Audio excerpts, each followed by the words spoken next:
Hey foodies, welcome to livelowloverecipes.com.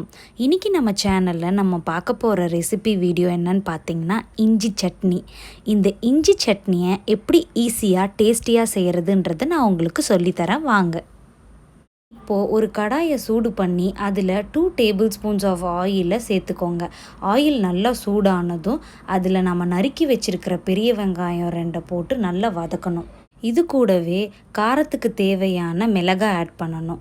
நான் ஒரு காஷ்மீரி மிளகா, ஒரு காரமான மிளகாய் ஆட் பண்ணியிருக்கேன். இப்போது இந்த ப்ரிப்ரேஷனுக்கு தேவையான உப்பு போட்டு நல்லா சாட்டே பண்ணிக்கோங்க. இது கூடவே ஒரு நறுக்கி வச்ச தக்காளியை நான் ஆட் பண்ணியிருக்கேன்.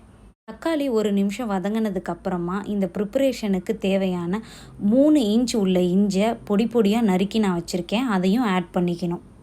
இதெல்லாம் நல்லா வதங்கிறதுக்காக மூடி போட்டு லோ மீடியம் ஃப்ளேமில் ஒரு 5 to 6 மினிட்ஸ் குக் பண்ணிங்க அப்படின்னா தக்காளி, வெங்காயம் இதெல்லாம் நல்லா மஷியாயிடும். இந்த மிக்சரை அப்படியே எடுத்து கூல் பண்ணி ஒரு மிக்சிக்கு மாற்றி கொஞ்சமாக வாட்டர் ஆட் பண்ணி நல்லா பேஸ்ட்டை அரைச்சிக்கோங்க. இப்போது ஒரு தாளிப்பு கரண்டியில் 1 table spoon of oil add பண்ணி கொஞ்சமாக கடுகு, உளுந்தம்பருப்பு, கருவேப்பிலை இது 3த்தையும் நல்லா தாளித்த பொருட்களை சட்னியோட கலந்து பரிமாறினீங்க அப்படின்னா இஞ்சி சட்னி ரெடி. இந்த ரெசிபி உங்களுக்கு பிடிச்சிருந்ததுன்னா லைக் பண்ணுங்கள், உங்கள் ஃப்ரெண்ட்ஸ் அண்ட் ரிலேட்டிவ்ஸ் கூட ஷேர் பண்ணுங்கள், மறக்காமல் நம்ம சேனலை சப்ஸ்கிரைப் பண்ணுங்கள். தேங்க்ஸ் ஃபார் வாட்சிங்.